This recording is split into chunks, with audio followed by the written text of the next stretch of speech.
justice reform. But when I go home to South Carolina this weekend, trust me when I tell you, no one is going to ask me about any of those issues. They're going to ask me, what in the hell is going on with the Department of Justice and the FBI? The reason we have special counsel, this is a very important point, and you know it, the reason we have special counsel is because of a conflict of interest. The regulation itself specifically makes reference to a conflict of interest. And we don't like conflicts of interest because it undercuts people's confidence in both the process and the result. So let's be really clear why we have special counsel. There was either a real or perceived conflict of interest that we were fearful would either impact the result or people's confidence in the process. That's why we have something called special counsel, and that's why we have special counsel in this fact pattern. And then, lo and behold, those who are supposed to make sure there are no conflicts of interest seem to have a few of their own. There's a senior prosecutor who sent obsequious emails to a fact witness.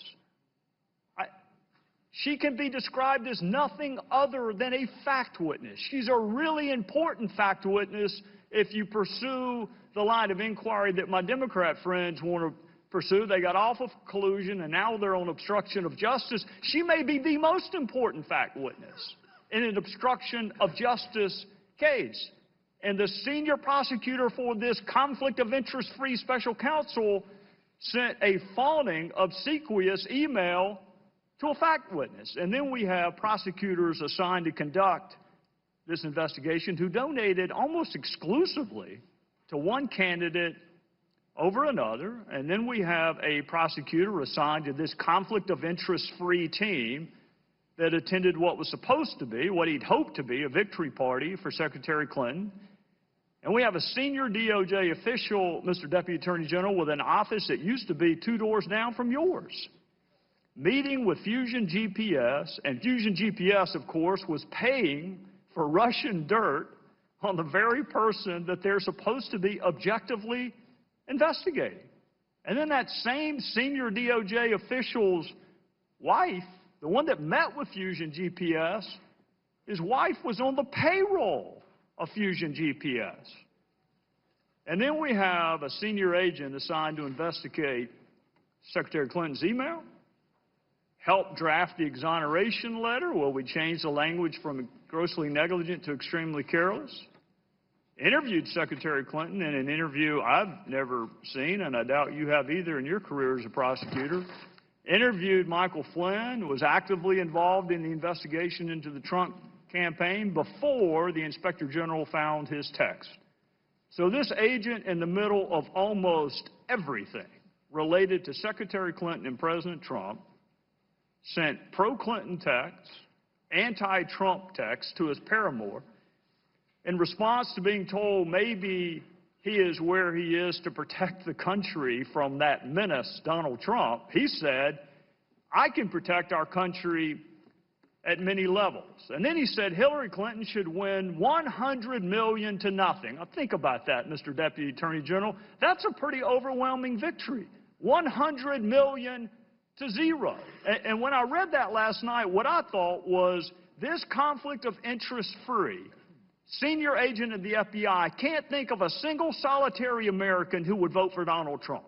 That's where the 0 comes in. Not a single solitary American he can imagine would vote for Donald Trump. This is the conflict of interest-free special agent assigned. And then he went on, if that weren't enough, to belittle Trump supporters by saying he could smell them at a Walmart in Virginia. This is the person we needed to avoid a conflict of interest. And then he said this, they fully deserve to go and demonstrate the absolute bigoted nonsense of Trump. But he wasn't content to just disparage Donald Trump. He had to disparage Donald Trump's family. This is what he said, Mr. Deputy Attorney General. He said, the douchebags are about to come out. He's talking about our First Lady and children, this conflict of interest-free special agent of the FBI. This is who we were told we needed to have an objective, impartial, fair, conflict of interest-free investigation. So he's openly pulling for the candidate he had a role in clearing. and he's openly investigating a candidate that he has bias against. And then if that's not enough, he says Trump is an effing idiot. What the F just happened to our country? This is the same man that said he would save our country. What happens when people who are supposed to cure the conflict of interest have even greater conflicts of interest than those they replace? That's not a rhetorical question. You nor I nor anyone else would ever sit Peter Strzok on a jury. We wouldn't have him objectively, dispassionately investigate anything knowing what we know now. Why didn't we know it ahead of time? And my last question, my final question to you, and I appreciate the chairman's patience, how would you help me answer that question when I go back to South Carolina this weekend?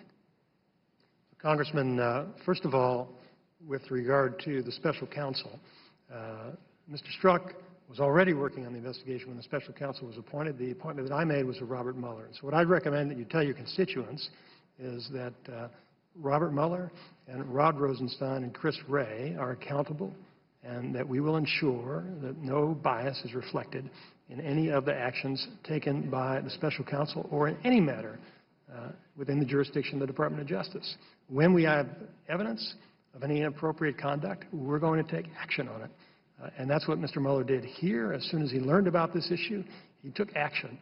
And that's what I anticipate that the rest of our prosecutors, our new group of U.S. attorneys, our Justice Department appointees, they understand the rules and they understand the responsibility to defend the integrity of the department.